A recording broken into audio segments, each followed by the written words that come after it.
Imagine shooting bricks for 3 quarters, then turning into a sniper in the 4th. That's what happened last night when one player went 5 for 5 in the final period, including a half-court buzzer beater. Was this the most clutch performance in NBA history? I'm actually not sure. But you better watch this video as I analyze the epic showdown between the Cavs and the Mavs. Please, if you can, like this video, comment your thoughts, share it to others, and subscribe to the channel if you haven't already. What a game. A game I actually attended in person, and it did not disappoint. We are going to start this off at right about the 5-minute mark of the 4th quarter.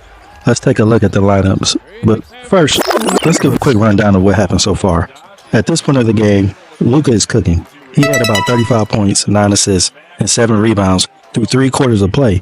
And he was shooting 57% from the floor and 57% from 3. He was constantly getting switches where the Cavs bigs were out on the island guarding him, and he made them pay most of the time. So Luka got that flame. There had been 24 total lead changes, 21 at the point where we're picking up on in the 4th.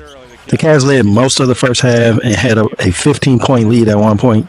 But here in the 4th quarter, the Mavs have taken the lead and are building on it, leading the Cavs by 7. All right, so now let's look at the lineups. On the floor for the Mavs, we have Tim Hardaway Jr., Kyrie Irving, Luka Doncic, Maxi Cleveland, and PJ Washington. PJ is new to the team, but this is one of their more effective lineups. Having played 5 games and 17 minutes together, they have a net rating of plus 12.5 and 117.5 offensive rating and a 105 defensive rating. Out there for the Cavs, we have Niang, Allen, Mitchell, Okoro, and LeVert. This is one of the Cavs' best lineups, like period. Well, at least for those lineups that they played at least 15 minutes and 15 games together. It's their most efficient lineup offensively with a crazy 135.1 rating and their second best defensive rating of 103.3. As we roll the tape, Donovan is going to drive here. The Mavs aren't in any type of scheme defensively. They just playing it straight up, and Washington plays great defense and ties it up. We get a jump ball, Washington wins it, and Luka gets it and immediately throws a dime of a pass to Kai. LeVert is out of position and he fouls him. They investigate this for a clear path, but it was ruled just a comment on the floor foul, so no basket. The fact that they even reviewed it had the fans in the arena tight. Now we got Luka working Allen one-on-one. The Cavs made some changes. They swapped Niang for Strus. That's important. You want to keep that in mind. And Garland for Okoro. This is another very effective lineup. Due to Garland being out the majority of the season, we haven't seen it many times. However, it has a 135 offensive rating and a crazy 89.8 defensive rating. And 75% of the points scored are assisted with this group. Alright, so back at it. To the average fan, this looks like Jared Allen is barbecue chicken. However, in the 28 possessions where Jared has guarded Luka, Luka is 7 for 23 shooting and a dismal 30%. And he's 0 for 10 from 3. So this is in the Cavs' favor. Alright, as we see it holds true, Luka is walled up and he has to take a contested step back 3, which he misses. Cleveland grabs the board. As the Cavs are small at this point, the biggest guy was guarding Luka, so he was away from the basket. So it's no surprise that Cleveland got the rebound. He kicks it out to Washington, and because it's a scramble, Allen is in a bit of confusion because he naturally would go to Cleveland, but he was just in no man's land. And as a result, found Cleveland wide open for a 3, and he knocked it down, giving them a lead of 10. And at this point, I'm telling my son, I got a bad feeling about this one. I think we about to lose. But then Max Strus happened. Before this next sequence of possessions play, Strus is 2 for 7 shooting, 30% at this point of the game. So we're going to roll it. We get a side pick and roll with Garland and Allen. Garland hit Kai with an in and out. With Kyrie trailing and Cleveland retreating, I thought he should have pulled up right away. He doesn't. He stops his rhythm and now shoots a contested by both Washington and Cleveland mid-range jumper. Not a good shot. He misses. But Kyrie mishandles the rebound and it falls right into Allen's hand. Easy layup. The Cavs are -8 now. The Mavs are in a 5-out offensive set with overload on the right side of the court. Hardaway Jr., the lone player on the left. Kyrie is just going to get into a simple pass and cut action with Cleveland. Garland does a poor job guarding the cut, and Kyrie with the jelly finger roll pushes the Mavs back up +10. Cavs are in a 4-out 1-in. Allen is the big end, and they're going to get into a DHO action with Mitchell and Strus. Luka goes into drop coverage, but Hardaway commits hard to fighting over the screen. So much so that he falls. He leaves Strus wide open for an above the break three. He steps into it and nails it. The Cavs are now down 7. That was a crucial error. So Harden takes it out after that, and he passes it in to Kyrie. Kyrie must have had a brain fart because he goes to inbound it himself after that, and we get a loss of ball call. The Cavs get the ball right back. So out of bounds play, perfectly executed. LeVert is going to give off that he may be screening for Strus for like a curl screen, but what he really does is allow space for Allen to screen Luka, who's guarding Strus, for a corner three. Luka is pinned up on the screen, and Strus is heating up back-to-back threes. The Cavs are now down just 4 points. Kyrie's up top. The Mavs are in a 5-out set, but again, have one side of the court overloaded. Allen is sagging to defend the Kyrie drive. Cleveland sets a would-be flare screen for Luka, but they don't use it. So Cleveland then goes to set an on-the-ball screen for Kyrie, which now forces the Cavs into some decision-making. Do they jump the screen or play it straight up with LeVert, which would have him at a disadvantage? So they go straight up. Allen drops, and Kyrie answers Strus's tray, and the Mavs go back up 7. The Cavs are now in a horn set, so they got their 2 bigs up top, but in this case, it's Strus and Allen. They both come to set a screen for Donovan. So Donovan uses Strus's screen. Now Luka comes up to double Mitchell. Harden once again is hung up on the screen, but is fighting over it. Guys, Strus has made 2 threes in a row right now. Let's just switch the screen maybe.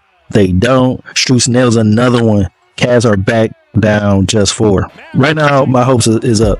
I think the Cavs may pull this out.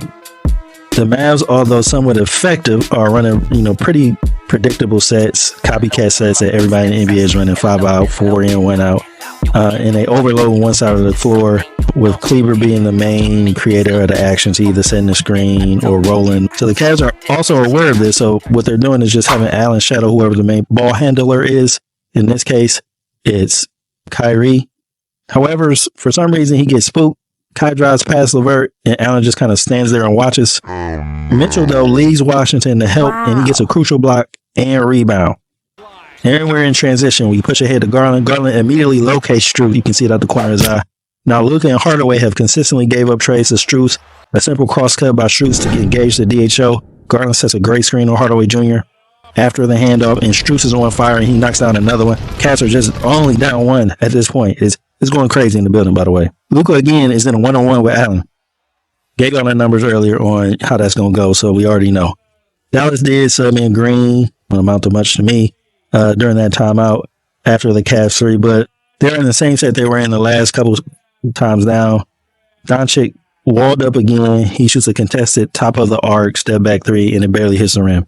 Mitchell drives, kicks it to Garland in the corner. Garland pump fakes and half strides, and this jams up both Washington and Green, which allows Mitchell to fill in the gap for a clean look at a tray. Now he steps in, knocks it down with confidence. The Cavs are now up 2.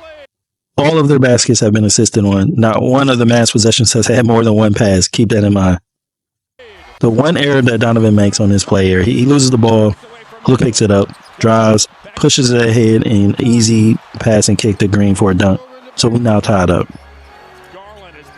So we got a wing pass to Donovan to initiate the set. Garland is going to cut to replace Strus on the right corner there. Strus slides over, but we get into some 2-man action with Allen and Mitchell. Mitchell does a fundamental jab to get Green off of him, as we see here, but more importantly, it puts Green in a place where Allen can now set a screen on him to prevent him to recover for what's to come, which is a step back bank shot. I don't think he caught glass. And the Cavs is up 3. Things is looking lovely. 28 seconds left. Bickerstaff makes some defensive subs. He subs in Okoro for Garland and Mobley for Mitchell. This is a rare lineup. I actually haven't seen it before, as Garland and or Mitchell are typically on the floor. There's not many times where one or the other are not out there. Kyrie makes an easy drive on this one to the basket for a floater. He cut the Cavs lead to just 1. So now 9 seconds left, and Garland and Mitchell are back, but Garland is in for Allen instead of Mobley, so leaving Mobley out there. Hardaway Jr. is back for Green. You got an out-of-bounds play. Mobley side out. No Cavalier could get open. Mobley makes a risky pass. I'm not sure to either Garland or Strus. It gets tipped off Garland's heel. The Mavs now have the ball down 1 with 8 seconds remaining. So we all on the edge of our seats at the arena. We couldn't believe the pass. We thought for a second that the Mavs hit it out, but as they zoomed in, we saw it hit off Garland's heel. So we get another side out of bounds play for the Mavs. Mobley is guarding the ball. He makes a great play on the ball at this point. I'll jump out my seat because I think that's the game. I think he got the steal for the dunk. He can't come up with it. Luka gets it, and he just calmly comes down the lane for a no-look pass and dunk to Washington. The Mavs go up 1 point here. But since the Cavs used all their timeouts, they got to get it in and go 94 feet. Strus pitches a perfect pass to Mobley. Mobley hands it off back to Strus. One dribble in rhythm, pure confidence. Strus steps into a 50-footer and nails it. Game over. That's it. What a game, so the Cavs walk away with this one. If you enjoyed this video, watch this video in the center of the screen. It's about top 5 MVP candidates. Here's a hint. 2 of the players in this game are in this video. That's it for this one.